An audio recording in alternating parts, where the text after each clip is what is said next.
My upgrade saga continues. I haven't got any experience in the stuff I'm about to discuss, so everything I say should be taken with a pinch of salt. If you've seen my previous video, you'll know where I'm up to with the upgrade. I've converted the tyres to tubeless, installed new brakes, put a new saddle on, and done some cosmetic tweaks. So all that's needed to do at this stage is to upgrade the transmission to 12-speed. But what I didn't realise when embarking on this was that when Shimano brought their 12-speed group sets out, they rolled out a new free hub standard called Microspline, which you can see in this picture. So the hub on the right, you can see, has got much narrower splines than the older model on the left. So what this means in reality is that upgrading to 12-speed needs a lot more than just new cassette, derailleur, and shifter. You need essentially a new wheel set as well. So I had to rethink my approach to upgrading the transmission, which got me thinking back to why I originally had wanted to do this, which was primarily around mitigating chain drop and also aesthetic reasons as well. The existing setup was just starting to look a bit aged, and then getting a bit of extra smoothness in gear shifting was just icing on the cake, just a nice to have. So it struck me that really upgrading the cranks and the chainring would probably deliver most of what I was looking for. And as I said in my first video, I'm pretty happy with the gearing as is. The 1146 at the back's got plenty of range to it. So I started looking at options for new cranks and chain rings that would be compatible with the existing 10-speed stuff I've got.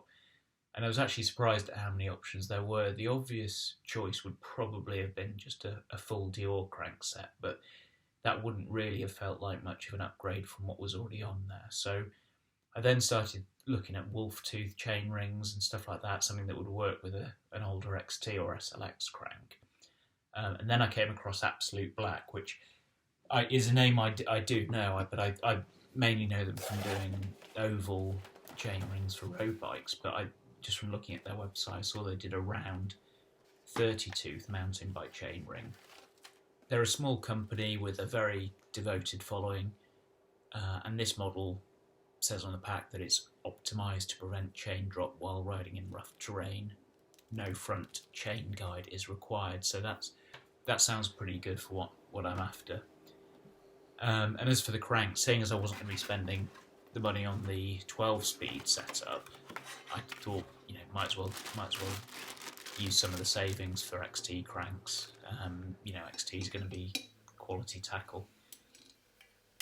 So everything went together pretty easily.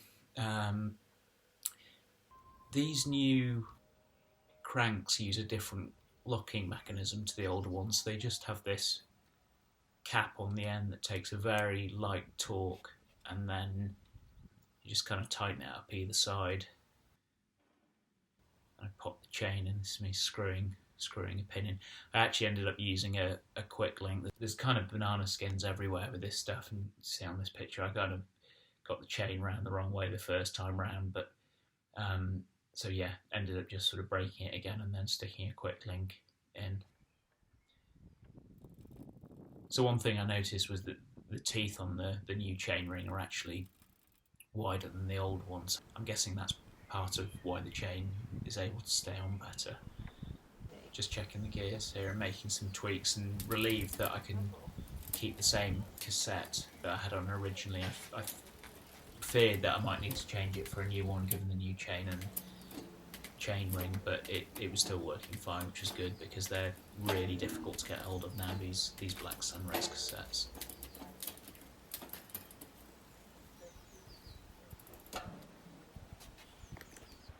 So when I'm looking at the bike now, I'm kind of wondering why I even thought about going 12-speed really. Just it seems like overkill, especially when this sort of 1146 has so much range and was working okay. I think this setup, this just makes sense now. I started taking some of the damaged decals off in the last video, and I've done a bit more of that since. Took the stickers off the fork, and I've also actually touched up some of the chips in the paint. So I'm going to do a wrap-up video at some stage, just explaining where I got to with this upgrade stuff. But one thing that's been bugging me a bit about the tubeless upgrades is I'm finding I'm still carrying loads of stuff with me on rides. So if I go out for 1 to 2 hours, I tend to take a jacket which has a pocket on it and shorts with a zip pocket, a camelback with some water in. But then in all of that, I've got still taking a spare inner tube and a patch kit, a little bag with a CO2 inflator, a couple of CO2 canisters, that plug-in kit, tyre levers, and a multi-tool, plus my mobile, plus some snacks. It just feels like quite a lot. So I'm wondering whether I stop carrying some of that. But we'll see how it goes. It feels strange just carrying so much stuff around whilst using a system that's said to be punctureless. So maybe in time I'll perhaps stop carrying some of that stuff, but we'll see.